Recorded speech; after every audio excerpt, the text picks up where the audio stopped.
Assalamualaikum warahmatullahi wabarakatuh. Pada kesempatan kali ini, aku akan menjelaskan proyek akhir jaringan saraf tiruan yang aku buat, dan juga aku akan menjelaskan poster ilmiah yang sudah aku buat. Pertama-tama, aku akan menjelaskan poster ilmiah yang aku buat. Yuk kita lihat. Poster ilmiah yang aku buat yaitu berjudul Identifikasi Sinyal Elektromyograf atau EMG pada gerak ekstensif fleksi siku dengan metode konvolusi dan jaringan syaraf tiruan. Untuk pengambilan datanya, pengambilan dan perekaman data sinyal EMG dilakukan dengan menggunakan peralatan Biopek MP30. Pengambilan sinyal dilakukan dengan menempatkan disposable electrode pada otot bicep. Setelah itu, peletakan elektrode pada otot akan dikaitkan dengan hubungan gerak ekstensi fleksi dengan sudut 45 derajat, 90 derajat, dan 130 derajat yang bertujuan untuk mengetahui perbedaan tiap sinyal pengukuran berdasarkan nilai amplitudenya. Kemudian sinyal diukur dengan biopek dan disimpan dalam bentuk TXT agar dapat digunakan pada proses selanjutnya. Berikut ini yang pada gambar 1 itu merupakan sinyal EMG pada gerak 45 derajat. Pada gambar 2 merupakan gerak EMG pada 90 derajat, dan gambar 3 yaitu sinyal EMG pada gerak 135 derajat. Di sini kita bisa lihat ada dua komponen sinyal. Yang pertama, yang atas merupakan sinyal asli, raup sinyal asli dari EMG, dan yang bawah yaitu main power sinyal EMG-nya. Sinyal-sinyal dari ketiga sinyal ini akan disampling untuk mendapatkan 2000 titik sampling dan diperoleh tampilan sinyal sampling. Kemudian didapatkan amplitude sinyal dengan nilai amplitude rata-rata sebesar 0,242 magnitudo pada sinyal gerak lengan 45 derajat, 0,253 pada sinyal lengan 90 derajat, dan 0,372 MP pada gerak lengan 135 derajat. Algoritma yang digunakan yaitu algoritma backpropagation untuk jaringan saraf tiruannya. Dasar dari algoritma ini adalah memodifikasi bobot interkoneksi WNJ pada jaringan sehingga sinyal kesalahan mendeteksi 0. Pola jaringan syaraf tiruan ditunjukkan pada gambar di bawah ini. Bisa kita lihat gambar ini.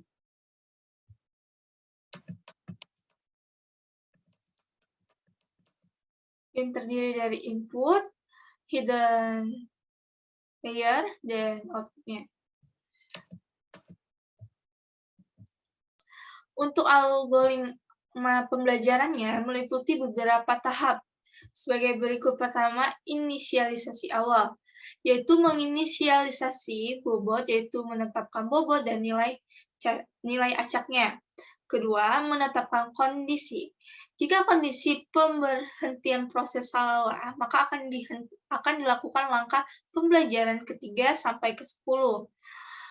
Yang ketiga, untuk tiap pasangan pelatihan akan dikerjakan langkah ke-4 sampai ke-9. Yang B yaitu umpan maju atau feed forward. Tiap unit masukkan XI untuk I sama dengan 1 sampai dengan N akan menerima isyarat masukkan XI dan meneruskan ke unit-unit tersembunyi atau hidden layer. Kemudian, tiap unit tersembunyi ZJ untuk J sama dengan 1 sampai N, 1 sampai P akan menjumlahkan isyarat masukkan terbom.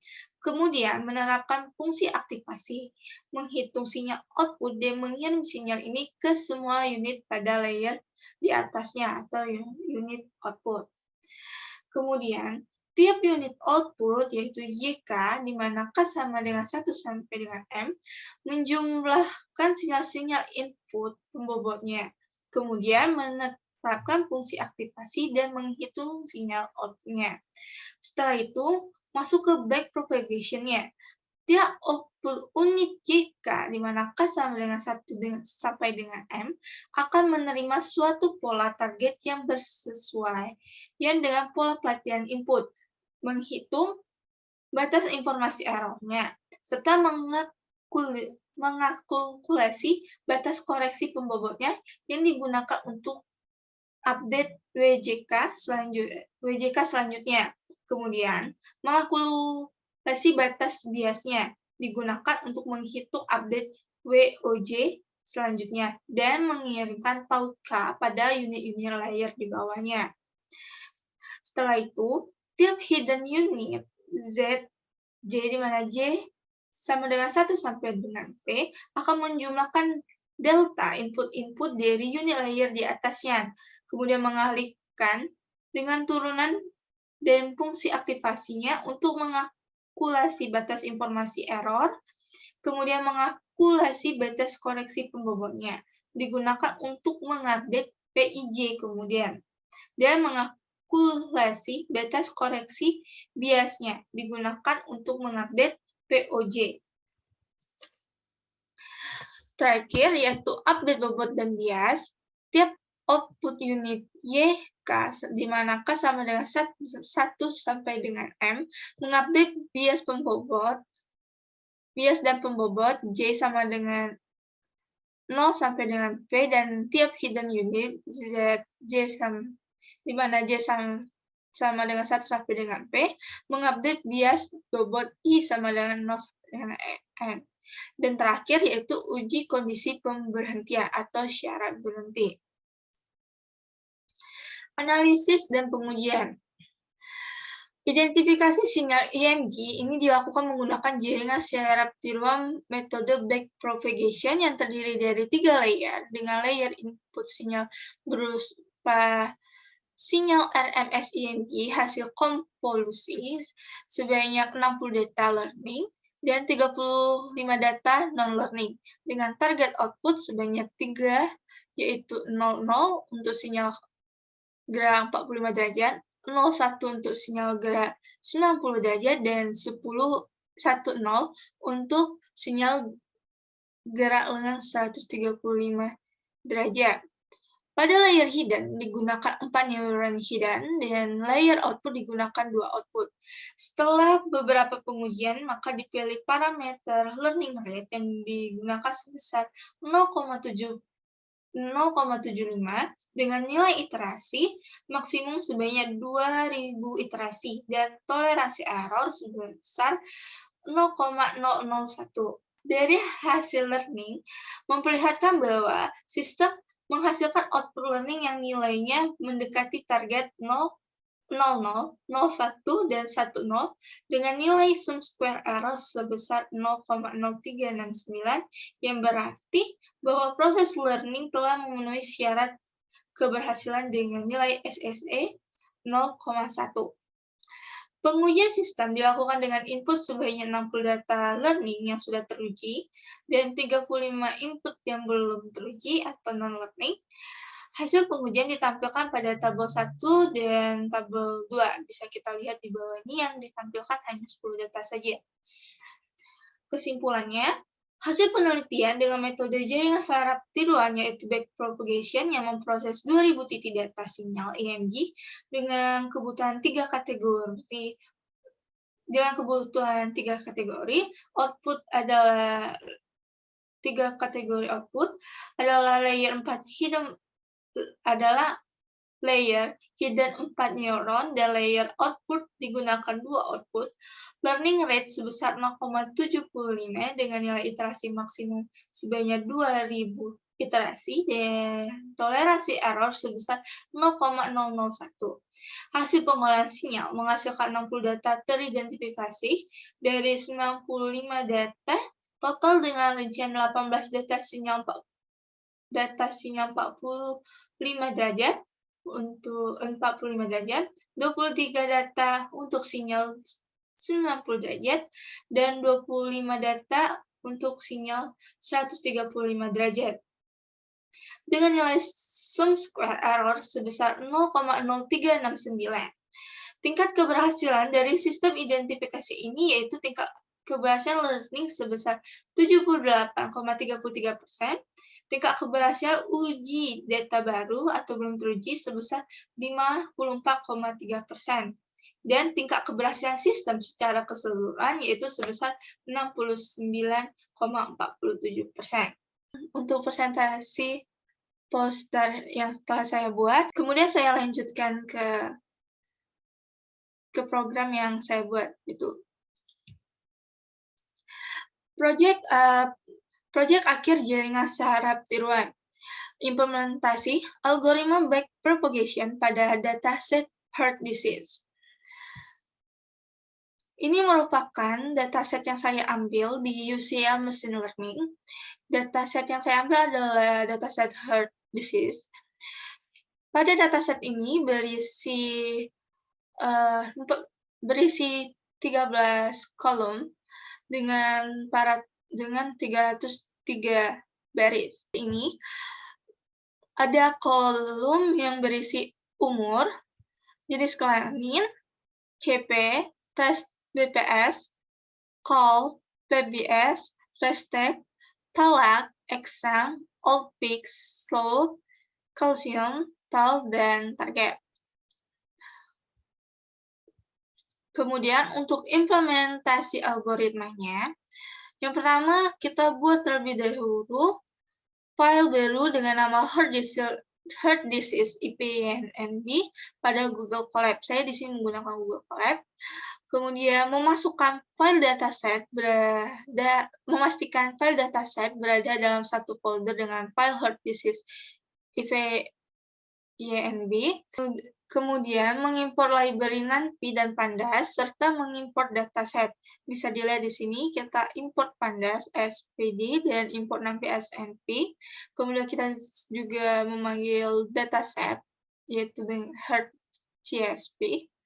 Kemudian di sini kita mengecek apakah dataset sudah dalam bentuk angka semua atau tidak, serta melihat ukuran dari dataset itu.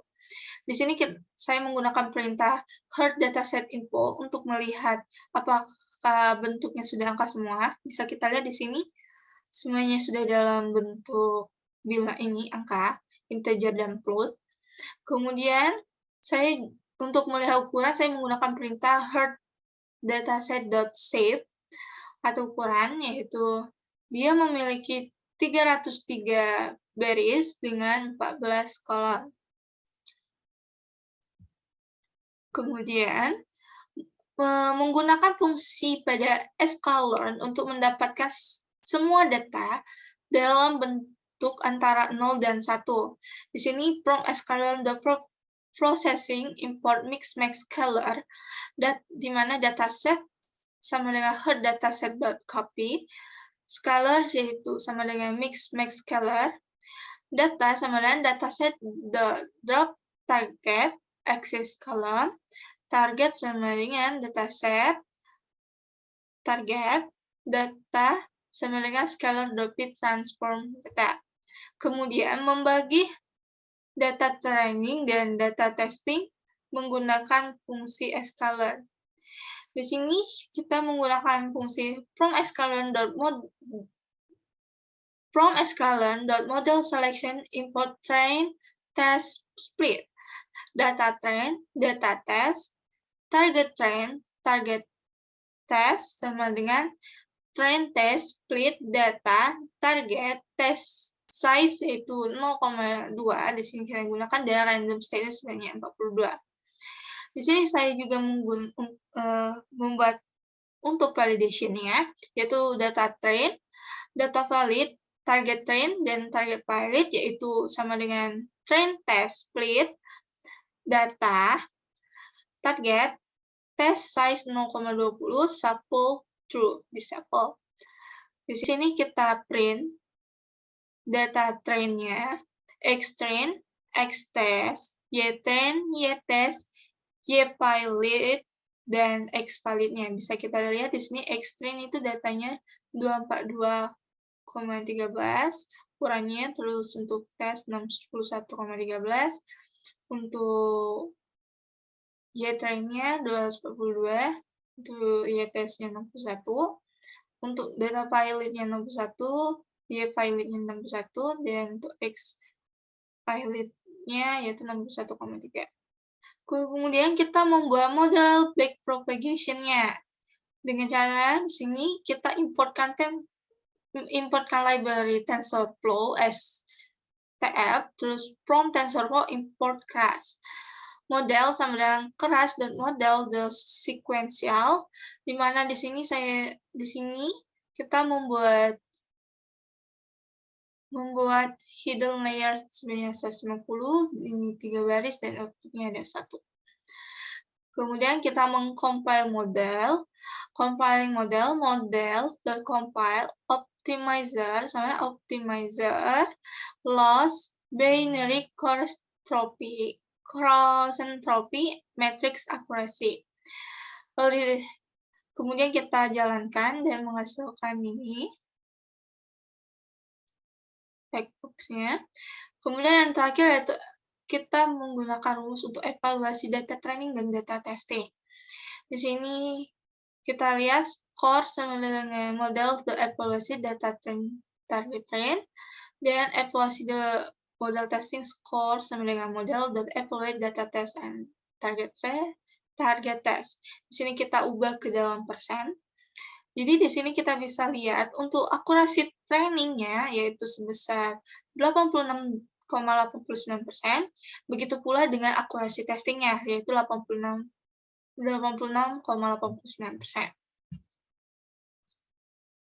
Analisis dan kesimpulan. Dari gambar dari data hasil yang kita dapatkan, kita dapat mengetahui bahwa metode backpropagation yang digunakan untuk mentraining 8 baris data heart disease itu model backpropagation yang dihasilkan dari training digunakan untuk uji coba pada 2 baris dengan akurasi 86,89%, sedangkan pada 8 baris akurasinya yaitu 86,89% juga. Dengan ini, algoritma backpropagation dapat digunakan dalam mengidentifikasi data heart disease.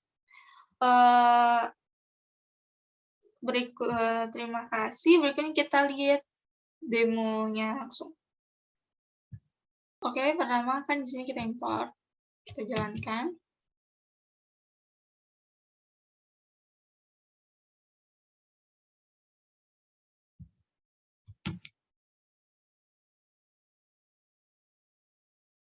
Ini bisa dilihat. Kemudian kita mix training.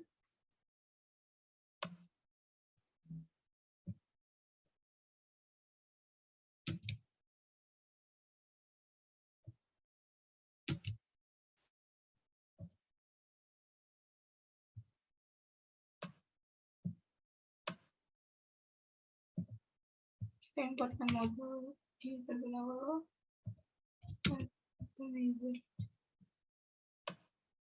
Kemudian kita mengcompile-nya.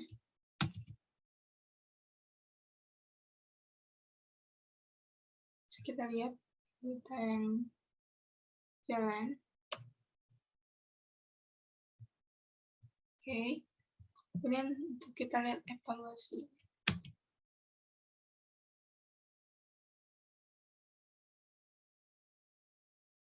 Oke, bisa kita lihat evaluasinya sebesar ini. Oke, saya rasa sekian yang dapat saya sampaikan. Akhir kata saya ucapkan terima kasih. Wassalamualaikum warahmatullahi wabarakatuh.